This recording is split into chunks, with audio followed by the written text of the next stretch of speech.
Welcome to Stories and Songs by Afterglow Music. My name is Joel McCausland. And I'm Kevin Peay, and we've been creating music for a long time. We'd like to tell you the stories behind our songs.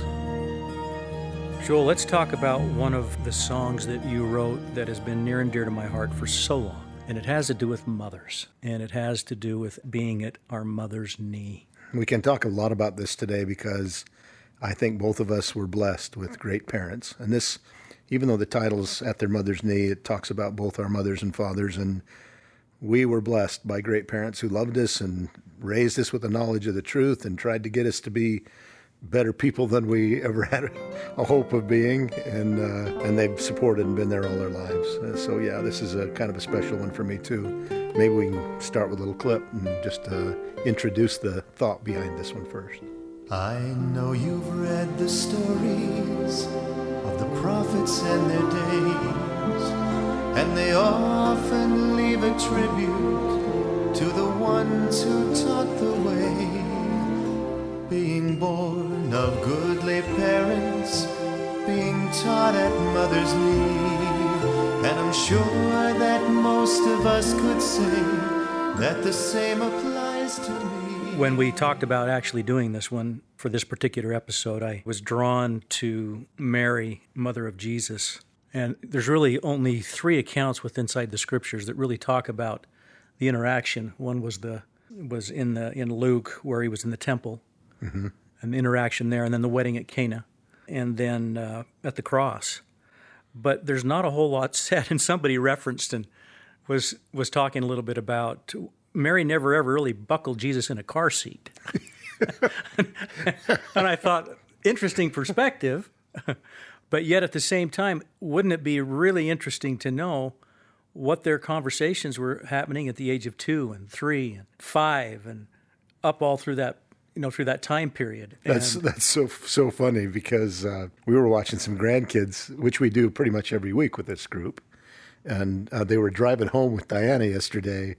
And some of the comments and stuff they brought up, like we got a 3-year-old, they wanted to know about power boxes, and he was talking about who she voted for in the last presidential election. These are 3 and 5-year-old kids, And I think, to your point, when you think about Jesus as he was growing up, a perfect person who went from grace to grace, what were the conversations like with his mother? What was the interaction like between the two of them? Yeah, and how did Mary tutor him as a mother? Or was he so profound in all things, at all ages, that she really didn't have much tutoring to do? She could just watch, like all of us, with wonder. And then what was the conversation with Joseph in regards to, when he became 10 years old? And right. And was there, what was that environment like as a carpenter's son, and hitting a nail and an ouch and all of those different things that we, was there had to have been some give and take through that whole process of mortality. Some teaching, right? Yes. Just about the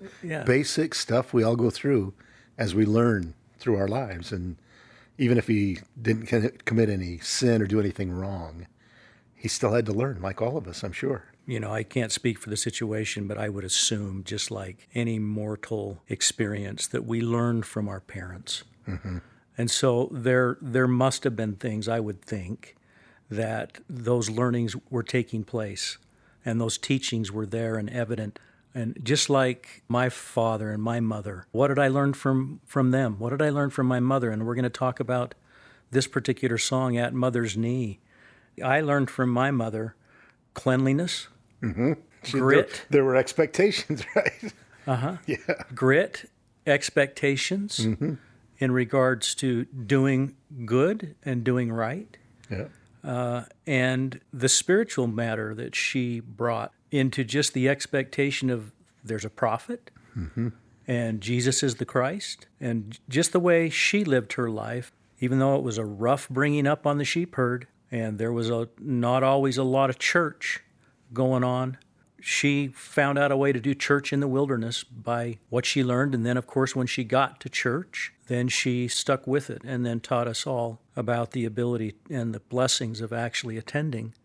I know your she's taught you a ton of stuff. I was thinking about this. I was just talking to her today, and she'll be 91 in a couple of months. And her body's failing her too a little bit. It's her mind is still sharp as a tack, but she has a number of health things she's working through. And I thought about that today. I don't think in my life that I've had anyone who has been a greater example to me in so many ways that have to do with the gospel and just living a life of kindness and goodness to people. To this day, and in spite of the fact that she's been through some hard things, I've never heard a single person say a bad word about her, like a critical or unkind or, something where they were kind of judging her in some way. It just hasn't happened in my experience. Maybe they know I'd punch them if they said something like that. But I thought, really, you and I both been really, really lucky that way. Like, it's a tender time because that generation is disappearing. We're at the age where your parents have passed. My dad and my stepdad have both passed. And honestly, my mom's not going to be with us forever. And there's so many of that generation that were great examples and good people for us. Speak to the subject of being at her knee in regards to your music and how that influence in your life has what a great influence that was. Yeah. And only a little bit of it was her telling me what I should do. Most of it was just the environment and the spirit we had in our home around music. So, my mom taught piano lessons all my life. And I actually made a deal with her at one point that she would not be my piano teacher because I didn't want to be in the same house as someone who was going to be telling me to practice all the time. So I made a deal with her to learn what little I know of piano from my older brother. But I watched her do that. And in my home, because I have a whole bunch of sisters and brothers, we always had a piano in the front room wherever we lived.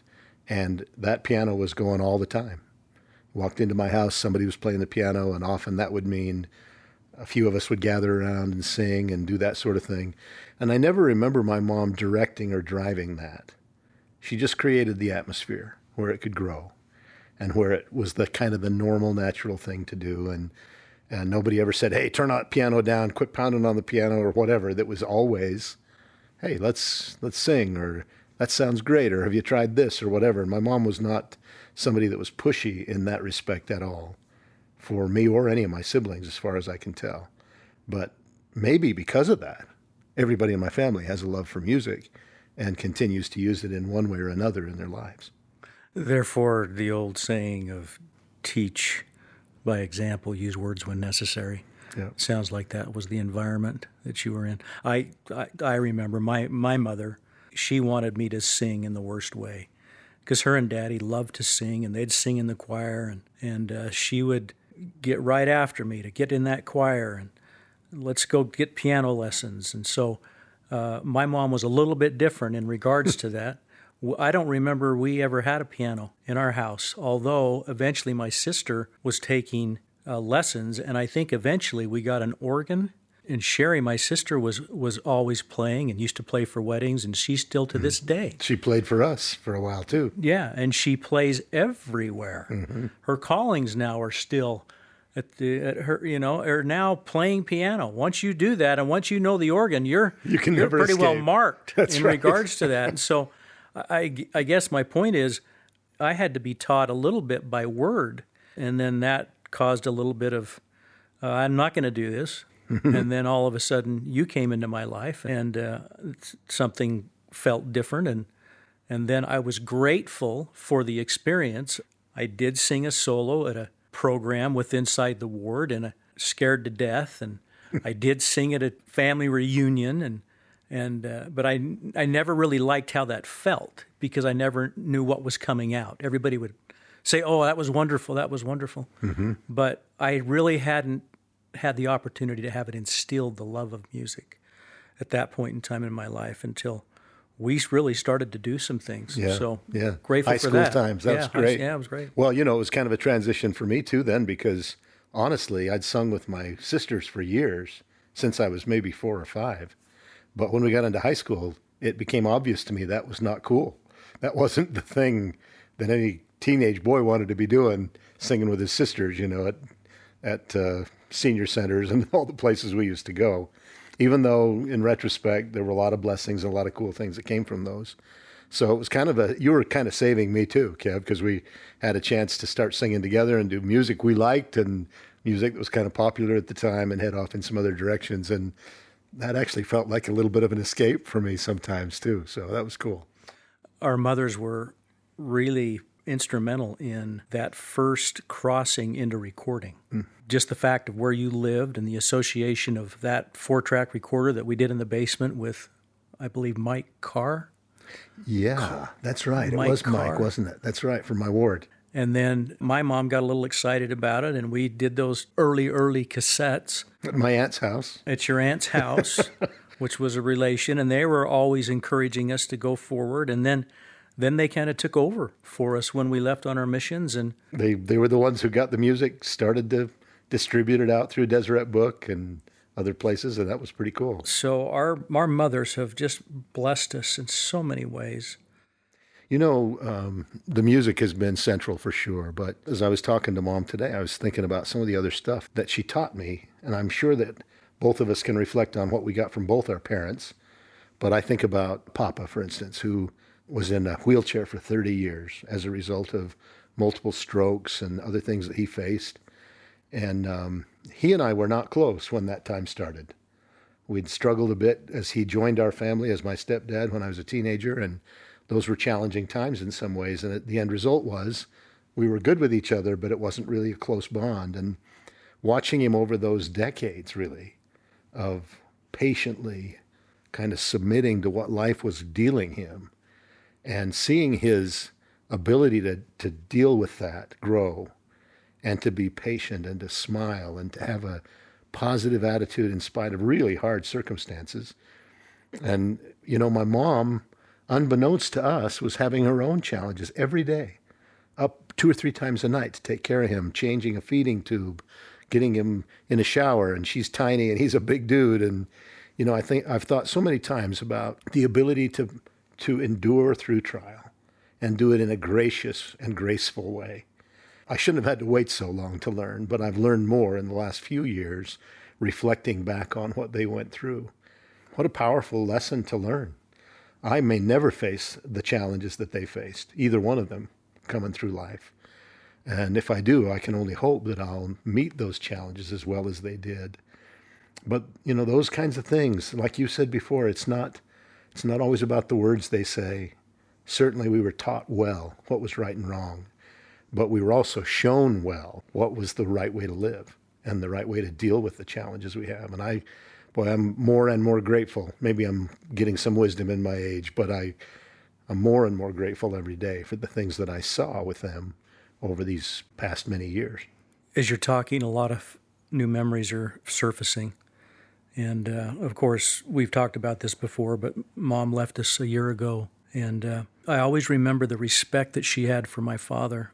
And she wanted to make sure that we knew to respect each other. Mm-hmm. And then the value of hard work. And even though schedules sometimes were really difficult because my mom worked through many years. I remember your mom worked too. My mom, she was single for almost 10 years. Yeah, 10 years. Had to work through that whole time. I was so grateful that when they were available, they were present and available. And she always was present and available at whatever event, or whether it's athletic or whatever it was. And then she always made sure that she had a deep, profound interest to know about her children as well as her grandchildren. And really specifically, more and more as time grew on, her grandchildren and great-grandchildren as they came. Because Daddy left us 15 years ago, and he was always engaged as well. But I was grateful for him always making sure that I was under the obligation to show respect for my mother. Mm-hmm. And that has left a profound impact on me as well. You know, Diana and I talk a lot about what it would be like to be raising kids today. We watch our children collectively raising 20 grandchildren.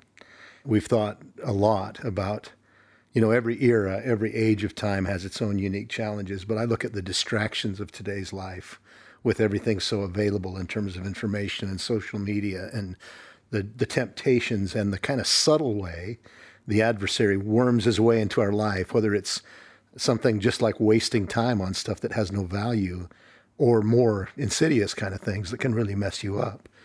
And we thought, wow, in some ways we're grateful that we raised our kids when we did, but we had our challenges then too that were unique to that time. And I heard a woman talking the other day who's now a mother and grandmother, just like our moms and dads have been over the past several years. And she said, you're never not a mother. You never get to relinquish that title. And the obligation and the responsibility to be an example or a teacher or a help to those next generations as they're growing never goes away. And I thought, we don't have maybe very much opportunity to directly teach our grandkids. And some of that is respect for our kids and the way they're going to do things. And some of it is respect for free agency, the agency that we all have, that there's choices that each of us get to make. But we can always be somebody that these next generations can look to and hopefully get something good from. And maybe that's all we get to do sometimes, but it's still a powerful part of the responsibility of life as we get older and as we move through. You've inferred about the generational effect, and you've talked about Diana. As soon as you went there, my mind went directly to Cindy's mom, Janice. And it's interesting to watch the foundational influence that they had in their generation and the things that carry on that are good and right as far as even structure and as far as compassion and support. Cindy's mom and dad, for that matter, were masters of support, and they were masters at gathering, especially her mother, where everybody knew that they could come, and when they came, they were loved, and they could linger as long as they wanted. And I see inside Cindy some of those same values that have been passed down. There's probably times from my perspective where I might need a break every once in a while.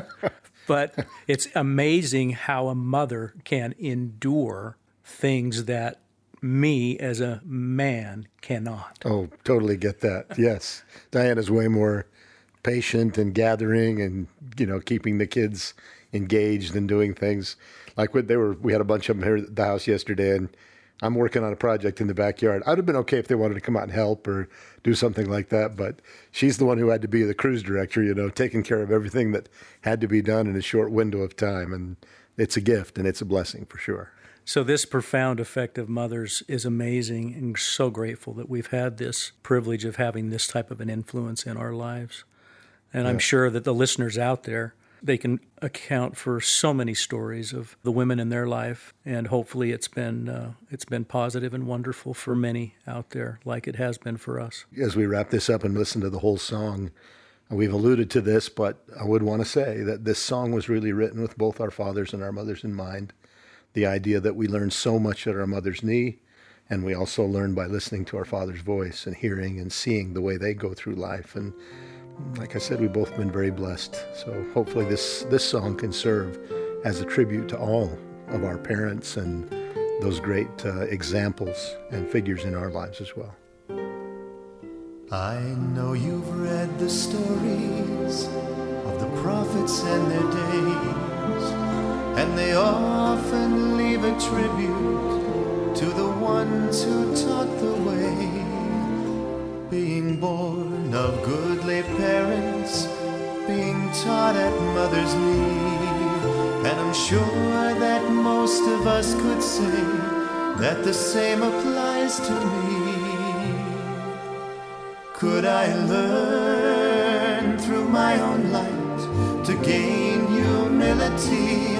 Could I seek to know the meaning of the truths you gave to me?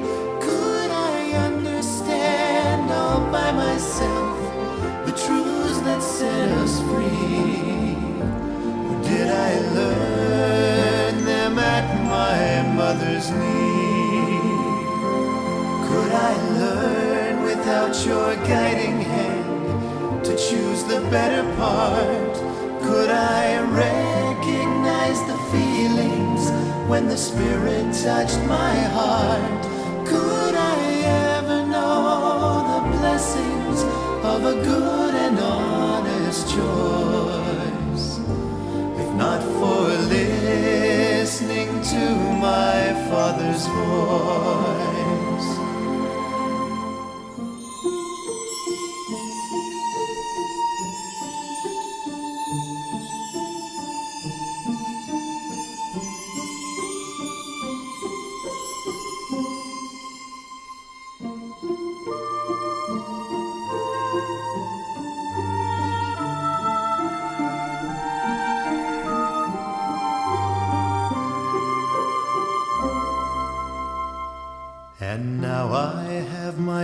sons and daughters 2 or 3, and I hope someday they'll feel the same about what means so much to me.